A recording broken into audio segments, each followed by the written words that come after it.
আসসালামু আলাইকুম শেখ। ওয়ালাইকুম আসসালাম রহমতুল্লাহ বরকাত। জি, পশ্চিমবঙ্গ বর্ধমান থেকে বলছি। বলেন।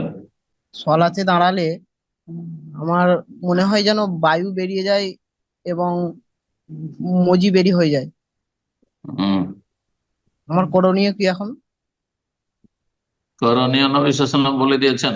সালাত অবস্থায় মনে হচ্ছে যে বায়ু নির্গত হয়ে গেল অথবা মজি নির্গত হয়ে গেল, নবী সাল্লাল্লাহু আলাইহি ওয়াসাল্লাম বলছেন লা ইয়াসরিফু লা ইয়ানসারিফ হাত্তা ইয়াসমা সাওতান আও ইয়াজিদা রিহান। অতক্ষণ পর্যন্ত সালাত ছাড়বে না যতক্ষণ পর্যন্ত নিশ্চিত না হবে আওয়াজ শোনার মাধ্যমে অথবা গন্ধ পাওয়ার মাধ্যমে, অথবা আওয়াজ গন্ধ পেল না কিন্তু উদ্দেশ্য হচ্ছে নিশ্চিত হওয়া, কনফার্ম হওয়া। আপনি ইয়কিনের সাথে বলতে পারেন যে হ্যাঁ আমার আসলে বায়ু নির্গত হয়েছে, তাহলে তখন ছাড়বে না। সন্দেহ সন্দেহ মনে হচ্ছে, মনে করিয়ে না, এটা শয়তানের পক্ষ থেকে ওয়াসওয়াসা।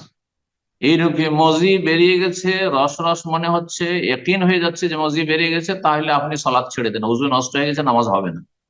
আর মনে হচ্ছে যে একটু কিরকম হয়ে গেল, এটা হয় সাধারণত কি জন্য? হয়তো আপনি সলাতের আগে স্ত্রীর সাথে আপনি গল্প করে এসছেন, আমোদ ফুর্তির গল্প করে এসছেন, বা স্ত্রীর সাথে কাছাকাছি ছিলেন আর তারপরে ভালোভাবে আপনি ইস্তেঞ্জা করে ক্লিয়ার হয়ে আসেননি। অথবা আপনি নাজায়েজ কারোর সাথে ফোন আলাপ করছিলেন আর সেখানে এরকম হয়ে থেকে গেছে, উজু করার পরে না। আপনার যদি এরকম কোনো কথাবার্তা কারোর সাথে হয়ে থাকে তারপরে আপনি ইস্তেঞ্জা করবেন, যাতে ইস্তেঞ্জা করে সাধারণত আর মজি পুনরায় আসেন। আর কারো আবার ব্যতিক্রম রোগ থাকতে পারে, তো অশ্বাসাও থাকতে পারে, আবার রোগেও থাকতে পারে, যে যখন তখন মজি বেরিয়ে আসে, একটু কিছু স্মরণ হইলে বা খেয়াল আসলে।